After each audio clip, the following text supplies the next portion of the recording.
हमारी जो next video ये जो वीडियो है उसका टॉपिक है हाउ टू अटेम्प्ट सीएस का एग्ज़ाम या फिर ऐसा कोई प्रोफेशनल एग्ज़ाम जिसका आपको आंसर ही ना पता हो। सो हम इसमें कुछ 3-4 ना अच्छी टेक्निक सीखेंगे कि अगर आंसर ना पता हो तो हमें अपना आंसर कैसे फ्रेम करना है। देन लास्ट में मैं आपको एक प्रो टिप दूंगी। सबसे पहले स्मार्ट स्ट्रक्चरिंग। अगर गाइस आपको नहीं आता बट स्टिल खाली छोड़ने से अच्छा है, 0 मार्क्स से अच्छा आपको 2 1.5 2 मार्क्स मिल रहे हो, लिटरली बहुत बेटर है। So even if content is weak structure can fetch marks.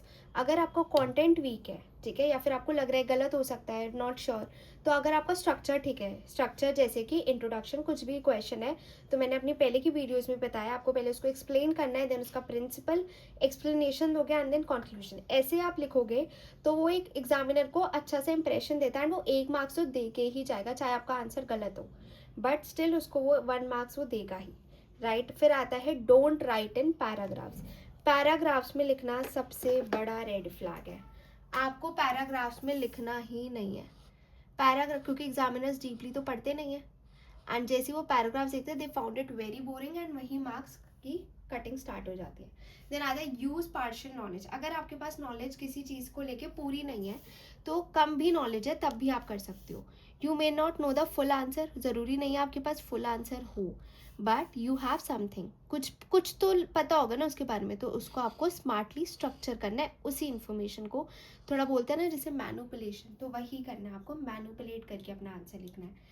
फिर आता है your language should be legal and professional. Language पे फोकस करना है। मैं ये नहीं कह रही कि एकदम कीवर्ड्स इंग्लिश प्रॉपर ये सब नहीं, बट अगर जैसे कि हमारे कुछ कीवर्ड्स है जो कि कंपनी लॉ में है वो यूज़ करने हैं। फिर आता है, ये तो बहुत ही इंपॉर्टेंट है, वर्ड जैसे कैसे करना है, ये नहीं करना कि I think in my opinion, ऐसे नहीं।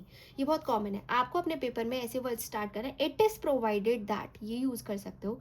As per the provisions of law the company is required to, it is provided. Basically guys ये ना एक ना एग्जामिनर को अच्छा वो देता है कि हाँ चलो बच्चा पढ़ के आया है या फिर उसको इतनी नॉलेज है। राइट तो आप ऐसे लिख सकते हो, it is provided that as per the provisions of law the company is required to, it gives a very good impression, so just have to start, मतलब ये सब लाइंस अपने आंसर में इनकॉर्पोरेट करना स्टार्ट कर दो। फिर आता है प्रेजेंटेशन। जितनी अच्छी प्रेजेंटेशन उतने मार्क्स। सो सबसे पहले मैंने आपको ये पहले भी बताया कि अगर आपका पेपर है ऐसा आपको शीट मिलती है, मेक अ बॉर्डर, बॉर्डर बनाओ, ऊपर हेडिंग डालो, क्वेश्चन डालो, अंडरलाइन करो कीवर्ड, स्पेस अच्छा सा छोड़ो, हैंड राइटिंग चाहे आपकी अच्छी भी ना हो बट इतने अच्छे से उसको प्रेजेंट करो कि सामने वाला को पढ़ के अच्छा लगे।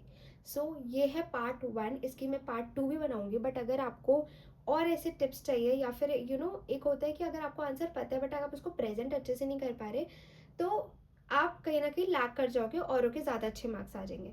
एंड ट्रस्ट मी गाइज, मेरे को 10 मार्क्स मिले थे पिछली बार एग्जीक्यूटिव में, जो मेरा आई थिंक सेटिंग अप का पेपर था, उसमें I got 10 marks plus 10 marks extra, क्योंकि मेरा प्रेजेंटेशन वॉज गुड।